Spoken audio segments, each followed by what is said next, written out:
Kita tawakufkan sementara taklim yang biasa kita hadir setiap malam Selasa. Hal ini bukan tanpa alasan, melainkan karena menyambut datangnya bulan suci Ramadan.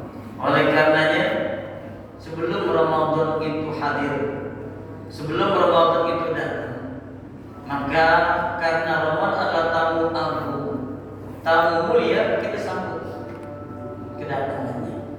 Maka disebut dengan istilah tarhib Ramadan. Arti tarhib Ramadan menyambut kedatangan bulan Ramadan. Ini merupakan ciri orang-orang yang beriman. Seperti hal ketika kita kedatangan tokoh, karena kita menganggap tokoh itu orang mulia, maka kita sambut, baik dengan dekorasi masjid kita, menu hidangan, jamaah yang kita undang. Kenapa? Menghormati orang yang kita muliakan. Gak mungkin ketika tamu itu datang kita gak ada penyambutan, gak ada persiapan. Maka disinilah nampak ketika Ramadan itu hadir. Bagi orang-orang beriman, dia sibuk mempersiapkan dirinya menyambut datangnya apa? Mempersiapkan dirinya. Berbeda dengan orang munafik. Orang munafik datang Ramadan santai, nggak ada kesibukan, nggak ada penyambutan. Oleh karenanya, kita sebagai umat Islam, bagaimana kita bisa meniru baginda Rasul Nabi kita Muhammad SAW untuk menyambut datangnya Ramadan. Beliau persiapkan dirinya selama 2 bulan untuk menyambut Ramadan. Ramadan belum datang, Ramadan masih jauh. Di awal Rajab beliau sudah siap. Masuk Sya'ban beliau tambah siap. Ketika waktunya Ramadan tiba, beliau sudah sangat siap untuk menyambut kedatangan Ramadan. Ya, oleh karenanya dalam hal ini saya sampaikan tema yang sangat sederhana, tapi tema ini menjadi tema yang sangat fundamental, tema yang sangat mendasar dari perintah ibadah puasa di bulan Ramadan. Bahwasanya ibadah puasa di bulan Ramadan itu fondasi utamanya adalah bagaimana Allah Subhanahu wa taala ingin menjadikan kita sebagai hamba-Nya yang muttaqin. Hamba-Nya yang muttaqin, bertakwa kepada Allah Subhanahu wa taala.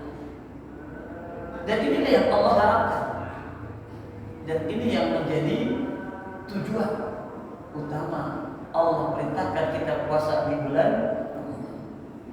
Makanya orang-orang yang antusias menyambut Ramadan, mereka sambut sampai ada qasidahnya. Marhaban ya syahr Ramadan, marhaban syahr siyami, marhaban ya syahr Ramadan, marhaban syahr siyami, marhaban ya syahr Ramadan, marhaban syahr qiyam. Ya Allah, merasa banget ya. Mungkin ada di antara bapak ataupun ibu yang ketika menyambut Ramadan, ketika di bulan Ramadan, keberadaannya jauh dari keluarga. Mungkin ada yang pernah ya. Saya banget ngalamin ketika berada di Mesir 5 tahun di Mesir. Itu Ramadan, ya Allah, setiap bulan Ramadan nangis kita. Ya, kita baca qasidah ini, netes air mata. Kenapa? Ingat dengan orang tua, keluarga. bagaimana di masyarakat begitu syiarnya Ramadan. Ya, terlebih ketika masuk Idul Fitri berasa. Maka disinilah orang-orang kita, warga kita ketika baik mau Ramadan ataupun Idul Fitri mereka ada istilah pulang apa? Pulang kampung. Pulang kampung. Untuk apa? Untuk sekedar mencium tangan orang. Untuk sekedar melepas rindu kepada orang tua. Untuk sekedar membacakan Fatihah di kubur orang tua. Ini luar biasa ya Allah. Ya, satu nilai kecintaan yang tidak bisa dibendung dengan apapun. Ya, lihat bagaimana ketika pemerintah menerapkan larangan mudik tahun lalu, tetap masyarakat apa? Kayaknya kita nggak bisa dilarang, nggak bisa. Ya, bahasa kasarnya jangan pisahkan kami dengan orang tua kami. Meskipun orang tua kami sudah terkubur dalam tanah, jangan pisahkan kami. Ini momentum yang setahun sekali. Mereka maksa, ya, mereka terus segala macam begitu. Itulah yang terjadi. Ya, dan ini yang berasal bagi kita umat Islam. Kita sambut Ramadan dengan kita berbagi maaf dengan orang tua, berbagi maaf dengan saudara, berbagi maaf dengan kerabat, berbagi maaf dengan tetangga. Itu Ramadan. Ya. Maka di bulan Sya'ban ada istilah yang namanya arwahan. Arwahan diambil dari kata arwah. Artinya apa? Kita kumpulin sanak famili, keluarga, anak tolan. Untuk apa? Kita baca Yasin, baca tahlil, baca doa arwah. Makanya disebut arwahan. Oleh masyarakat kita gampang aja. Bulan Sya'ban disebut dengan bulan bulan Roe. Ya, habis Roe, puasa, lebaran, haji kan gitu. Itu bulan gampang aja begitu orang tua kita kan. Ya. Kapan nih bulan puasa? Kan bulan puasa namanya. Ya Allah. Maka di sini dikatakan, marhaban ya syahr Ramadan. Selamat datang bulan Ramadan. Disambut bagaikan manusia, bagaikan tamu kehormatan, bagaikan sang raja yang datang. Marhaban ya syahr Ramadan. Selamat datang bulan Ramadan. Marhaban syahr Syawal. Selamat datang bulan puasa. Maka disebut bulan apa? Bulan puasa. Bulan puasa. Allahu Akbar. Syahrul puasa. Ya, bulan puasa. Ya. Marhaban ya syahr Ramadan. Selamat datang bulan Ramadan. Marhaban syahrul qiyam. Selamat datang bulan ibadah. Artinya qiyam diri, artinya diri itu sholat. Artinya sholat ibadah. Ya, maka pernah saya sampaikan bahwasanya Ramadan ini disebut juga dengan olimpiadenya ibadah. Olimpiadenya ibadah. Kalau kita mengenal kejuaraan olimpiade, di situ di pertandingan cabang-cabang olahraga. Dari yang paling besar sepak bola, sampai tenis meja, sampai golf dan lain sebagainya dipertandingkan. Maka di bulan Ramadan juga dipertandingkan seluruh cabang ibadah. Ya, maka dikatakan sebagai syahrul qiyam, bulan ibadah. Jangan sampai lewatkan. Jangan sampai lewatkan hari-hari kita di bulan Ramadan kecuali dengan apa? Dengan ibadah. Ibadah dan ibadah. Gak ada yang terbaik di bulan Ramadan kecuali apa? Ibadah. Ya, oleh karenanya ini merupakan tarhib. Begitulah cara umat Islam. Begitulah cara hamba-hamba Allah yang bertakwa di dalam menyambut datangnya bulan suci Ramadan. Mereka menyambut bagaikan raja yang datang ke negeri mereka. Mereka menyambut bagaikan seorang presiden yang datang ke kampung mereka. Begitu antusias, begitu semangat. Ya, ini tarhib. Marhaban ya syahr Ramadan. Kemudian kembali pada pokok permasalahan bahwasanya tujuan utama Allah perintahkan kita puasa di bulan Ramadan la'allakum tattaqun. La'allakum tattaqun itulah yang perlu digarisbawahi. Jadi Ramadan ini adalah madrasah, diklat, ya, tempat Allah mendidik hambanya menjadi insan-insan yang muttaqi. Nah, ini yang menjadi pembinanya, pengasuhnya bukan manusia, tapi Allah langsung azza wa jalla. Ya, Allah yang mengawasi, Allah yang memonitor hamba-hamba yang sedang mengikuti apa? Diklat, pendidikan, pelatihan di bulan untuk menjadi apa? Insan-insan yang muttaqi, hamba yang bertakwa. Ya. Kenapa? Karena yang muttaqi itulah yang Allah perlukan. Apa tanda-tanda daripada orang yang muttaqi? Nah, disebutkan di sini tentang ciri-ciri daripada hamba yang muttaqi secara gampang, sederhana kita bisa mengutip awal dari surat Al-Baqarah. Jemaah sekalian, surat Al-Baqarah ini sangat unik sekali. Ayat 1 sampai 5 Allah mengisahkan tentang orang yang beriman dan bertakwa. Apa sih ciri-cirinya? Apa sih indikasi-indikasinya? Apa sih karakter-karakternya orang beriman dan bertakwa? Ada sih. 1 sampai cukup 5 ayat. Yang kedua, ya, ayat 6 dan ayat 7 Allah menyampaikan kepada kita tentang tanda-tanda orang kafir. Innal ladzina kafaru sawa'un 'alaihim a'anzartahum am lam tunzirhum la yu'minun. Ayat 6. Khatarallahu 'ala qulubihim wa 'ala sam'ihim wa 'ala absarihim ghishawatun wa lahum 'adzabun adzim. Ayat 7. Cuma dua ayat untuk menggambarkan orang apa? Kafir, non-muslim. Cukup 2 ayat. Orang mukmin berapa ayat? Kemudian wa minan nasi may yaqulu amanna billahi wa bil yawmil akhir wa ma hum bimu'minin yukhadi'una Allah wa huwa khadi'uhum. Ini Allah mengisahkan tentang orang-orang munafik. Dari ayat 8 sampai ayat 19. Berapa ayat? Kurang lebih sekitar 12 ayat. Ketika menyampaikan ciri-ciri orang-orang munafik, Allah perlu 12. Ketika menyampaikan orang mukmin berapa? Kafir. Kenapa orang munafik kok sampai 12 ayat?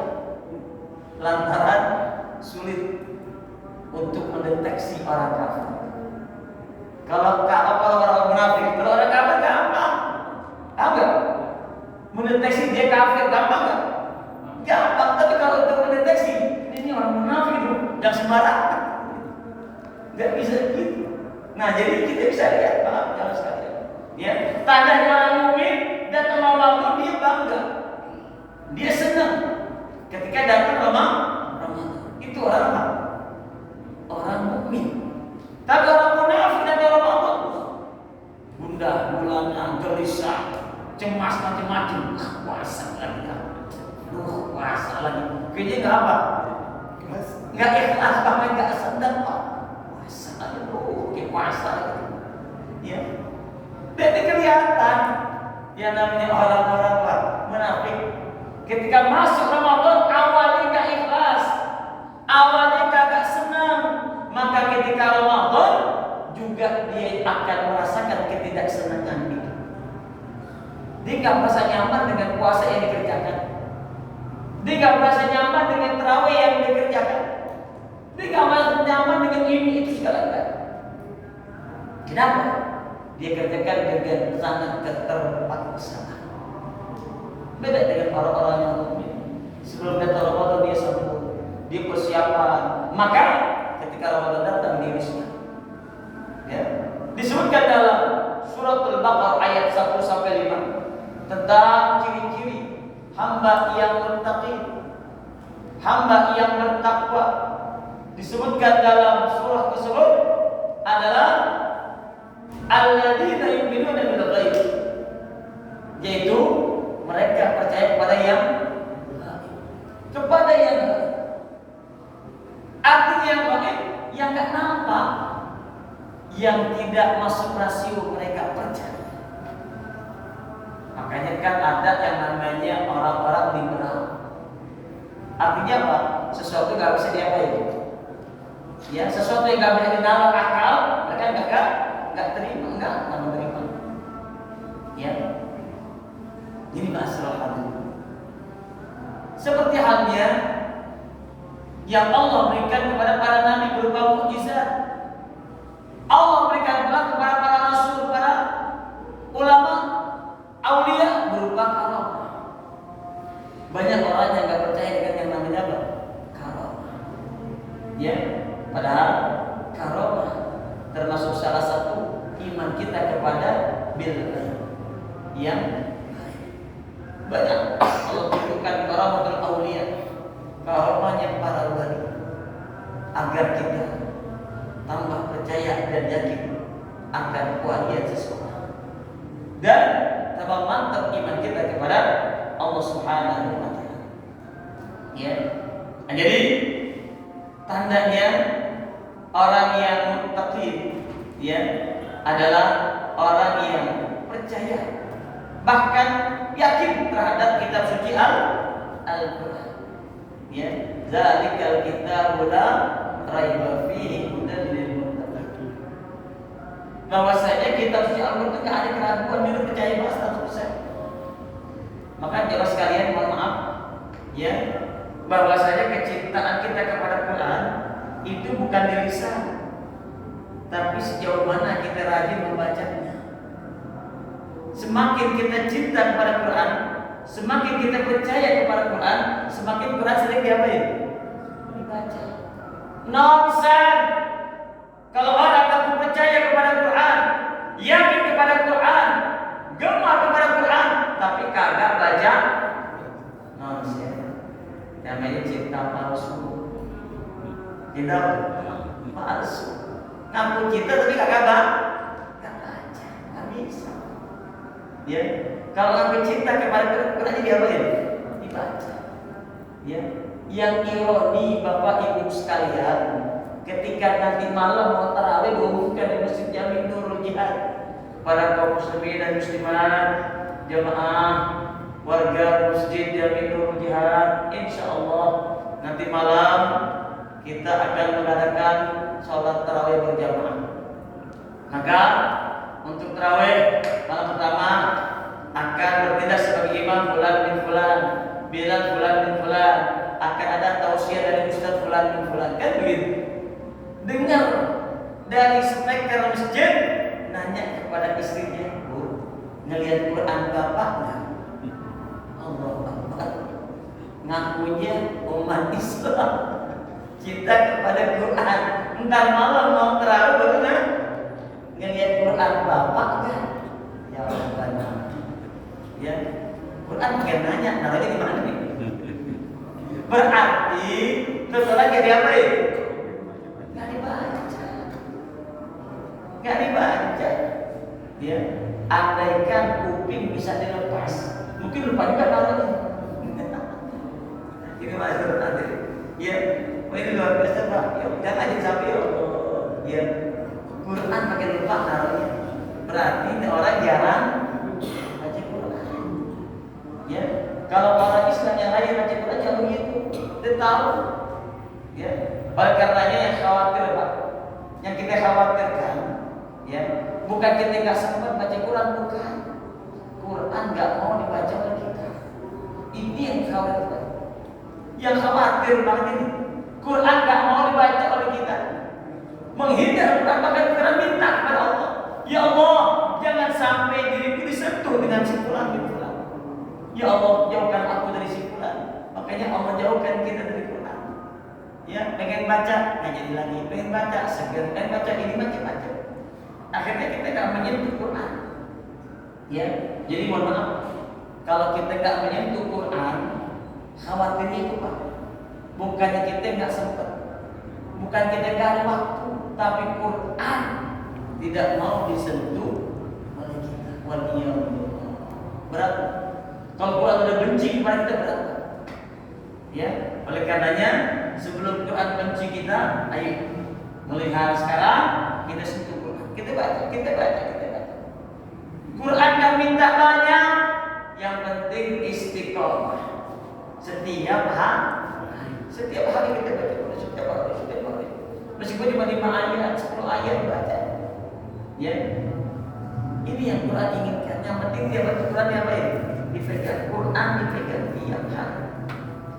Ini yang inginkan Quran. Ya, jadi ciri yang pertama percaya bahkan yakin terhadap kitab suci Al-Quran. Ya. Yang kedua, percaya bahkan yakin terhadap hal-hal yang gaib. Terhadap hal yang apa? Yang gaib. Ya. Ingat di antara propaganda dari orang-orang di luar Islam, ya sekedar informasi. Ketika seseorang itu ditanya oleh orang-orang di luar Islam, Pak, Bapak Muslim? Iya, saya Muslim. Apa sih Pak syarat untuk menjadi Muslim? Oh, mengucap 2 kalimat syahadat. Bapak bisa? Bisa. Coba Pak, asyhadu an la ilaha illallah wa asyhadu anna Muhammadar Rasulullah.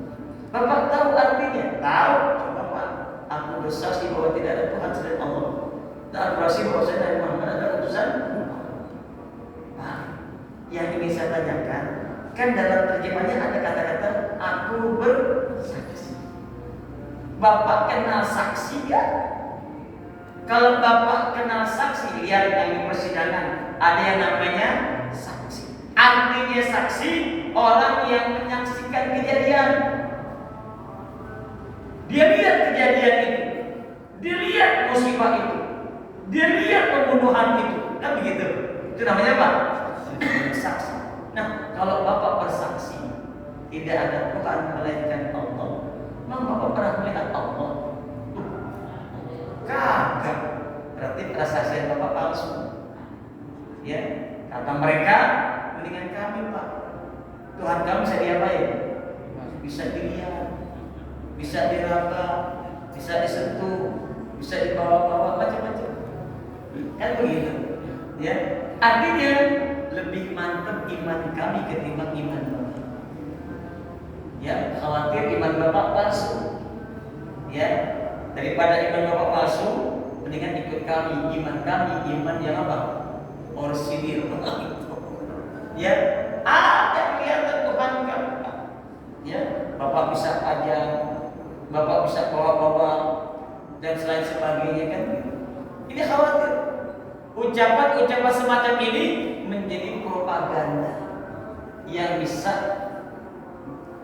ya membuat dangkal akidah iman seorang. Apalagi orang tersebut jarang hadir kan? Iya, akhirnya apa? Ya, seperti yang sekarang viral, ya, di mana staf khusus presiden, seorang wanita muslimah menikah dengan seorang pemuda non muslim, menikahnya di gereja. Tuhannya. Ya, dia tetap agamanya agama apa? Islam. Yang lakinya tetap agama Kristen Katolik. Ya, ya Allah, sedih kan? Ya, bagaimanapun juga tidak sah. Ya, kalau menurut mereka sah itu terserah, tapi dalam Islam tidak sah.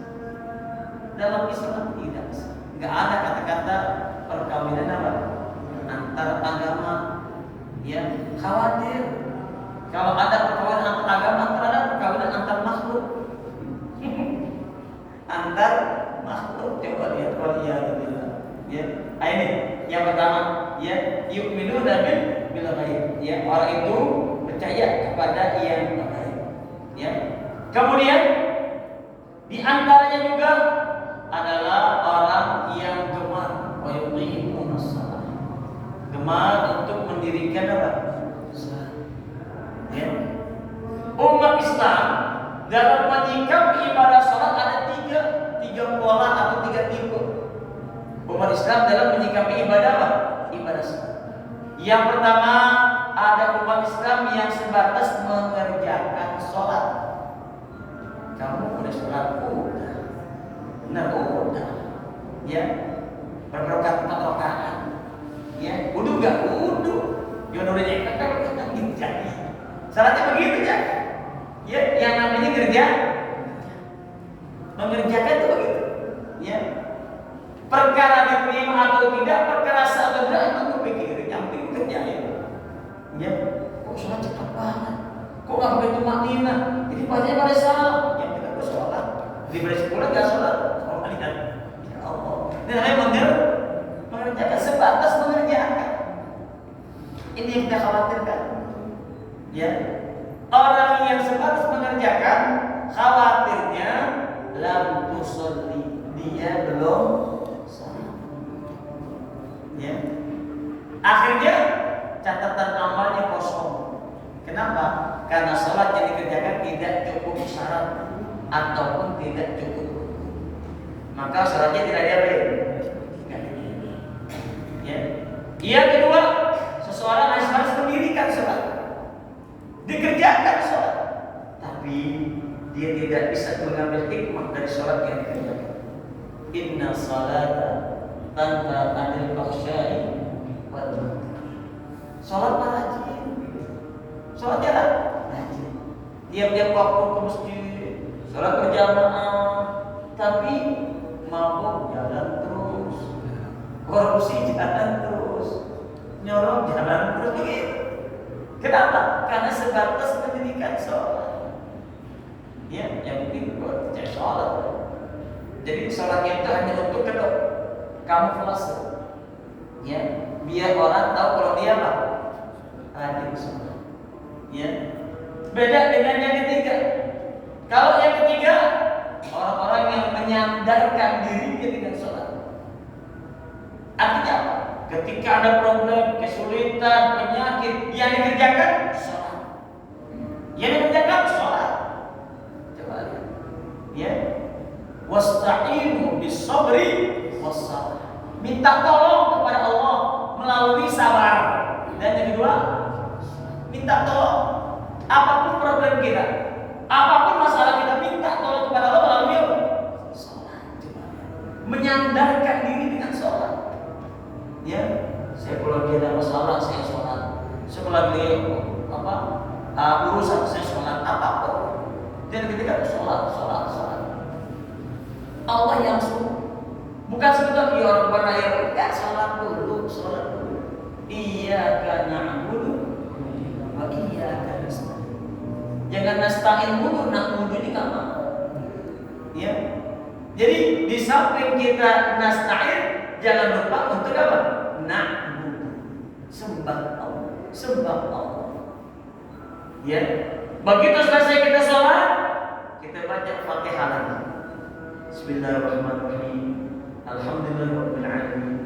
Arrahmanirrahim. Maliki yaumiddin. Iyyaka na'budu wa iyyaka nasta'in. Minta di situ. Ya Rabbana, minta. Nasta'in, aku mohon pertolonganmu ya. Aku mohon pertolongan. Setelah aku tadi kerjakan sholat, aku mohon pertolonganmu ya. Nasta'in. Ya, minta pertolongan kepada Allah setelah kita sholat.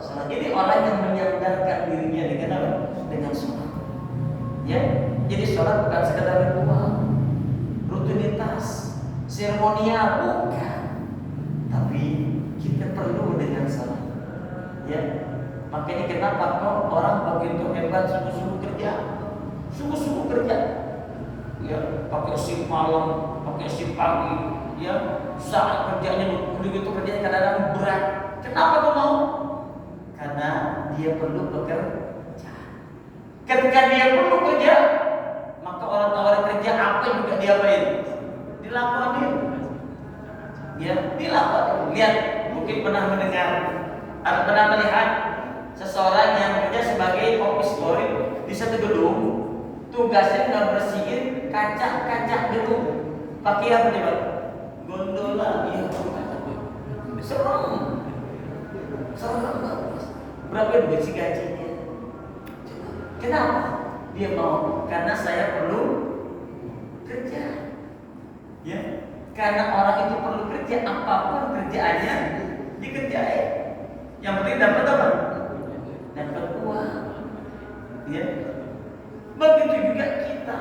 Prinsip ini kita ubah. Bukan kita perlu kerja, tapi kita perlu sholat. Saya perlu sholat, bukan perlu pekerjaan. Makanya orang kalau perlu sholat ketika kerja, masuk waktu sholat, berhenti kerjanya, dia sholat. Kenapa? Saya perlu sholat. Saya perlu sholat, bukan satu kerjaan. Ketika orang menyatakan dirinya perlu sholat, maka Allah cukupkan segala kebutuhan. Wali abdi masa'al. Hambaku apa yang ia minta aku berikan. Ya, sebenarnya ini kuncinya. Ya, wa yuqimu as-shalah. Kuncinya, ayo bagaimana kita bisa dekatkan diri kepada Allah. Ya, makanya hidup menjadi gak berkah, hidup menjadi gak senang, hidup menjadi gak bahagia lantaran ya sholat yang Allah perintahkan dikesampingkan. Ya, makanya teramat sangat sayang. Ya, kalau demi pekerjaan sholatnya diapain? Di belakang. Ya, jadi menyandarkan diri pada ibadah sholat, sandarkan diri. Kemudian, wa itu ada zakat, keluarin zakat atau sedekah. Ya, disebut kata-kata zakat artinya membersihkan. Qad aflaha man zakka wa qad khaba man dassaha. Arti zakat membersihkan. Jadi maksudnya ini diumpamakan seperti kita beli jeruk satu peti. Ternyata dalam jeruk satu peti itu jumlahnya 100 butir. Dari 100 butir ada satu yang busuk. Satu yang apa? Kira-kira yang busuk kita biarkan di dalam peti atau kita buang? Biarkan atau buang? Kenapa? Ada yang bilang karena busuk. Apalagi? Yang bahaya menular. Gara-gara satu yang busuk, ada satu keranjang busuk. Jadi yang busuk itulah disebut dengan zakat. Dibuang apanya? Busuknya. Kalau zakatnya tidak dikeluarkan, maka yang terjadi semua harta jadi apa? Busuk. Maka harta bukan menjadi nikmat tapi menjadi bala. Karena nggak dikeluarin apa itu? Zakat. Bahaya. Ya. Sedangkan sedekah berikan kita sedekah. Artinya benar. Orang yang membenarkan Quran, percaya kepada Quran, tandanya sedekahnya rajin. Ya, itu tanda.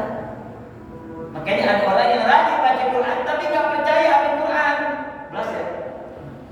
Orang rajin baca Quran bakal hafal Quran tapi nggak percaya Quran. Tandanya mana? Pelit. Ya.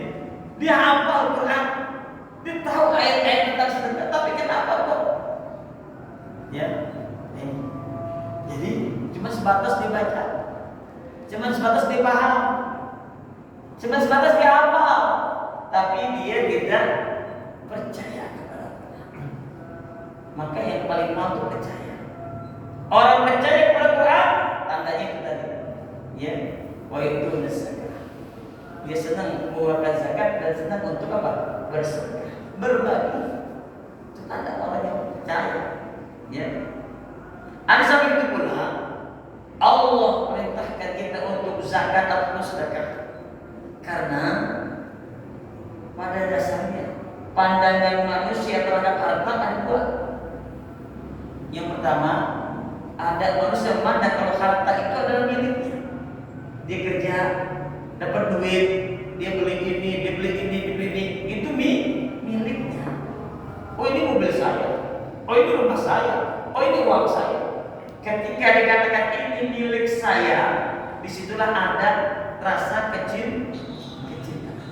Dan kecintaan inilah yang sulit untuk dipisahkan.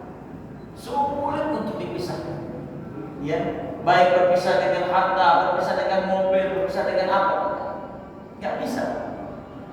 Ya, bahkan boleh jadi, ya, mobil yang dia sayangi banget, sampai dipinjam orang hilang, dia cari kemana tuh mobil, saking apa itu? Sayang. Motor yang dimiliki hilang, dia cari, saking dia sayang. Kenapa? Karena merasa memiliki sense of belonging. Ya, berbeda dengan prinsip yang kedua. Ada orang yang memiliki prinsip harta adalah amanah dari Allah. Artinya amanah titipan. Wahai hamba, aku titipkan mobil kepada engkau, aku titipkan motor kepada engkau, aku titipkan tanah kepada engkau, aku titipkan rumah kepada engkau. Satu waktu kalau dititipkan, Allah bakal apa? Amin. Emang bukan milik kita. Ya, maka terkadang belum waktunya ya Allah, kayaknya aku nggak sanggup menjaga titipanmu.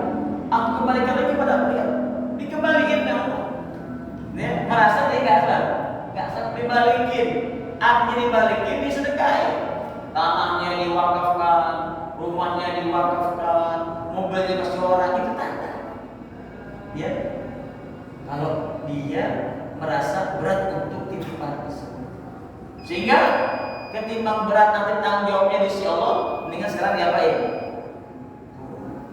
Ya, jadi jawab sekalian kan? Nanti di akhirat kita bisa lihat, ya, di padang mahsyar ada orang jalannya tegak, kayak tentara gitu. Ada yang jalannya mah bongkok, kenapa bongkok? Ya, kenapa? Karena orang yang jalannya tegak, lantaran ketika dia meninggal nggak ada beban harta. Nggak ada beban harta, disedekahin semuanya. Ya. Sedangkan yang bongkok ketika dia meninggal hartanya miliaran, bahkan triliunan. Ya, maka itu harta akan Allah taruh di pundaknya. Saking banyak jadi jalannya apa?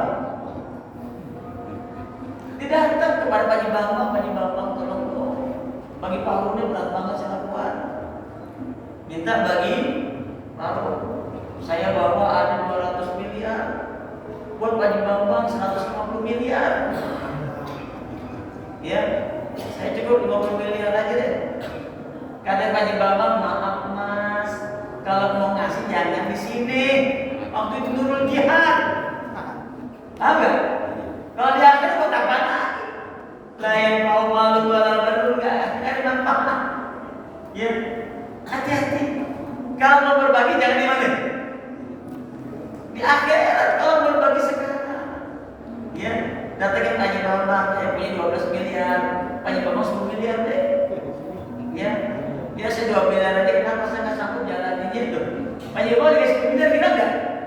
Iya, ya bisa pindah ke Sukabumi ini. Itu harus berkata, ya. Begitu kalau mau berbagi di sini tempatnya di sini, bukan di sana. Banyak orang yang salah. Bila di sana pagi-pagi tempatnya tolong pagi Paul, tolong nggak kuat ya berat banget. Ya, salah.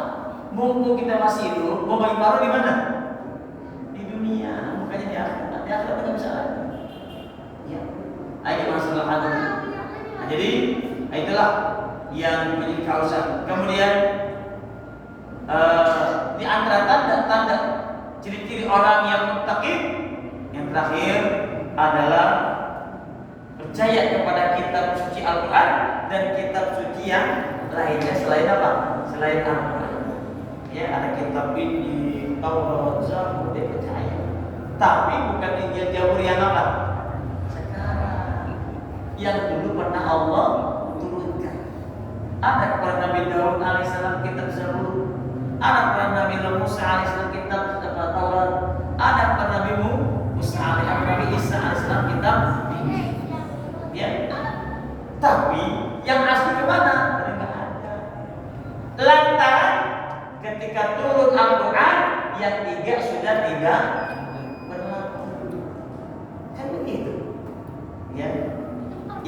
namanya sesuatu, kalau ada yang baru maka yang lama nggak berlaku. Ya, sama yang pemerintahan. Ya, zaman Soekarno yang berlaku. Ketika zaman Soeharto berlaku nggak? Kagak. Ya, ketika zaman Habibie, Soeharto berlaku nggak? Kagak. Ada masa. Ya, berlaku ataupun tidak. Nah sekarang zamannya Quran yang berlaku. Nggak kita pakai lagi yang kita Taurat, Injil, Zabur, nggak pakai lagi.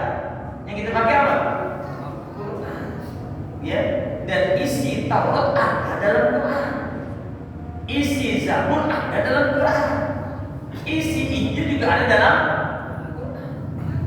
Justru Quran itulah yang menjadi kitab suci yang asli hingga saat ini. Ya.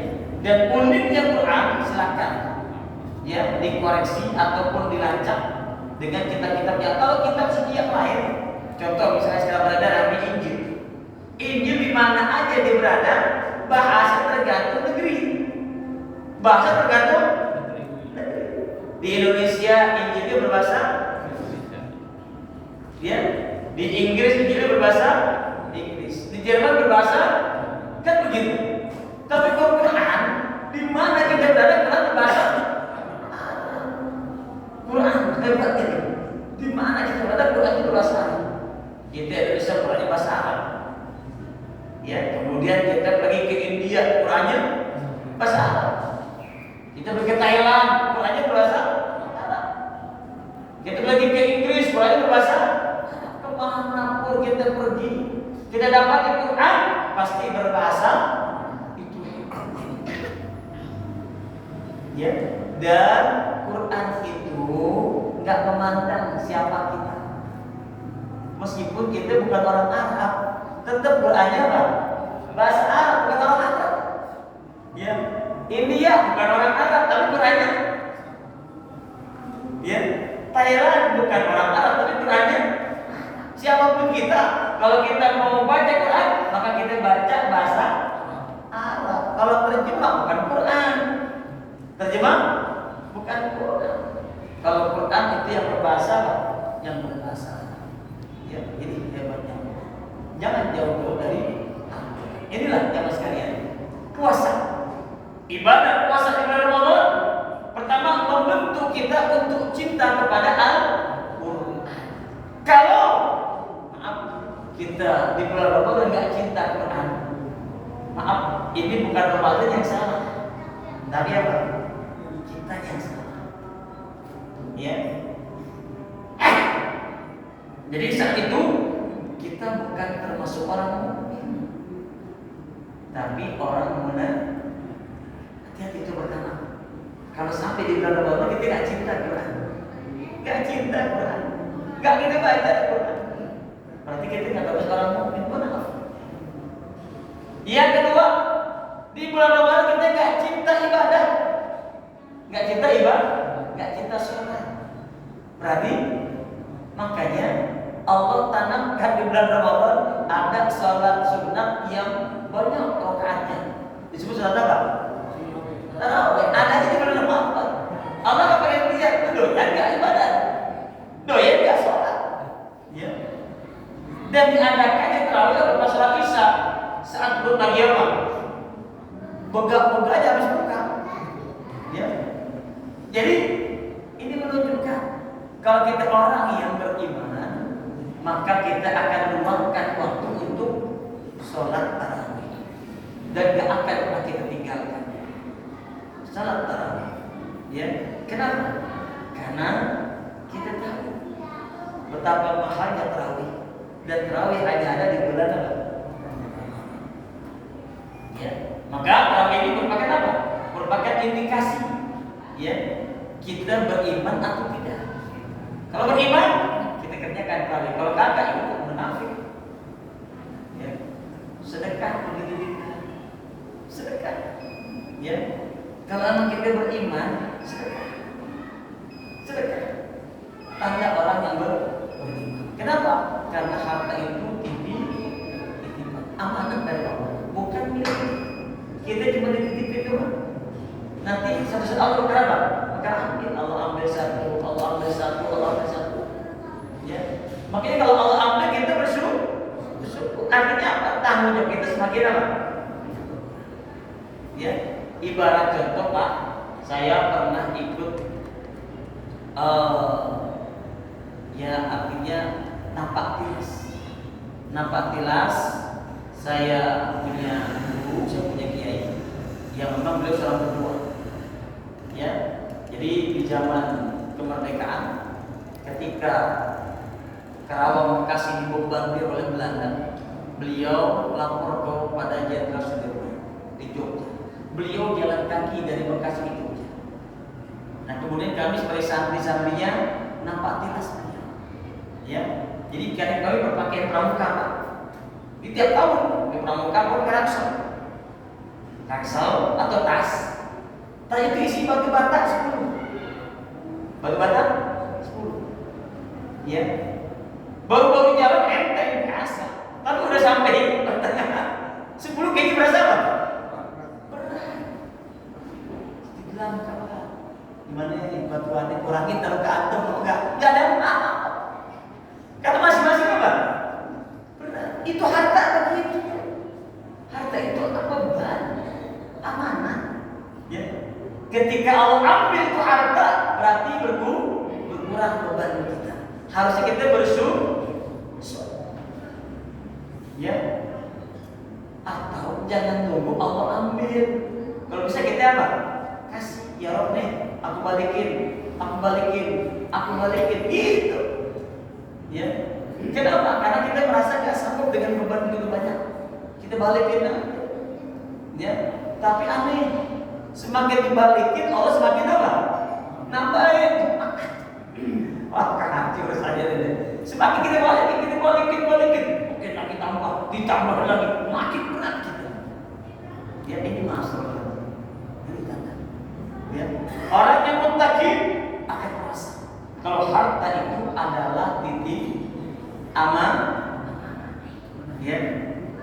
Jadi disinilah tujuan utama Allah perintahkan kita buat puasa. Makanya disuruhnya kita menahan lapar. Supaya dengan menahan lapar, apa yang tadi kita canangkan jadi gampang. Baca Quran jadi enteng lantaran kita nahan lapar. Coba perutnya baca Quran muak dulu. Berapa 5 ayat muak lagi akhirnya apa? Subhanallahul azim. Roh tidur gitu. Ya, sama gitu. Ya. Gak ada ulama-ulama kita yang ibadah kepada Allah dalam perut. Ya. Jadi mungkin Bapak sekalian pernah mendengar sosok seorang ulama Abah Anum. Ya. Jadi Abah Anum ini selama hidupnya ketika beliau sudah mencapai usia 60 tahun sampai akhir hayat, beliau tiap hari puasa. Tiap hari puasa. Untuk meringankan ibadah. Itu ulama-ulama. Dengan puasa ibadah jadi apa? Enteng. Nggak mikirin makan. Enteng ibadah. Mau qiyamul lail, mau baca Quran, mau ini enteng. Mereka laksanakan ibadah puasa. Ya. Begitu juga pelanjutnya. Ya, jadi setelah meninggal dilanjutkan dengan muridnya, yaitu Ajengan Taurus. Ya, nah ini kita sama. Ya, jadi tidak menyalahkan dunia luar kepada ini masalah hati. Jadi itulah tujuan utama puasa. Ya, supaya dengan puasa ibadah jadi apa? Enteng, jangan jadi beban, nggak jadi beban. Nggak jadi beban. Ya. Jangan puasa jadikan apa? Kalau orang mukmin puasa kan jadi beban, ya. Nyantai, enak. Sesuatu yang sangat menyenangkan ibadah puasa. Ya. Allah yarham. Syekhana Kiai Muhammad Khalil Mangkalan ketika dia berangkat dari tanah Madura untuk ke Mekah, dari mulai dipamit kepada orang tuanya, pamit kepada gurunya, sampai berangkat ke Mekah di puasa. Sampai di Mekah 5 tahun dia belajar di Mekah di puasa. Dia benar. Ya, Syekhana Ki Haji Abdul Karim Al-Buyut ketika dibangun pondok, ya, tempatnya tempat maksiat. Tempat maksiat tuh yang sekarang jadi pondok Al-Buyut, dulu tempat-tempat galau, copet segala macam tempat maksiat lah. Ya, kalau sekarang boleh jadi kafe seperti Imam Finas, tidak apa namanya? Ya, nah seperti itu. Ya, nah itu tempat di mana pondok sempurna banyak pondok di situ. Ya, nah supaya pondoknya ada yang daftar, ada yang mau belajar, ada yang mau santri, dia tiap hari puasa. Untuk apa? Dia munajat kepada Allah supaya pondoknya diberkahi pada Allah. Didatangkan santri-santri dari mana-mana. Apa yang terjadi saat ini? Santri yang tak kurang 25.000. Gede pondok sampai puas. Kenapa? Emang riyadhahnya ulama-ulama kita Pak puasa dan puasa. Ya, orang mukmin itu puasa sesuatu kenikmatan. Orang munafik puasa itu satu penyiksaan. Maka orang munafik kalau suruh puasa itu mau nggak mau ya, tapi nggak usah tinggalin makan. Ya, makanya Allah suruh kita puasa. Bedanya orang mukmin dengan orang munafik. Kalau orang munafik disuruh puasa, puasa lagi yang belajar gitu. Ya. Sedangkan orang mukmin disuruh puasa. Jangankan yang wajib, yang sunnah itu yang baik. Inilah hadirin rahmatullah. Jadi bagaimana kita bisa menindaklanjuti keinginan Allah kepada kita di dalam bulan Ramadan supaya kita menjadi hamba yang apa? Yang mutlak. Pertama rajin puasanya, kedua rajin baca Qur'annya, ketiga rajin sholatnya, keempat rajin sedekah. Gimana itu bisa kita lakukan? Ya, itulah hamba yang mutlak. Dan itulah pengaruh positif dari ibadah puasa yang kita lakukan. Ya, mudah-mudahan apa yang kami sampaikan bisa bermanfaatnya. Allah pelihara yang bisa kita bintang dari akhirat, dan Allah berikan kita semua dalam kehidupan khatimah, dan semoga Allah berikan kita panjang umur, sehat badan. Allah sampaikan kita ke bulan suci Ramadan. Allah mudahkan kita untuk menunaikan ibadah baik, puasanya, sholatnya, zakatnya, sedekahnya, dan lain sebagainya. Allah berikan kemudahan, dan semoga segala amal ibadah kita dimudahkan oleh Allah dan diterima oleh Allah Subhanahu wa taala. Al-Fatihah. Alhamdulillahirabbil alamin. Iyyaka na'budu wa iyyaka nasta'in. Shiratal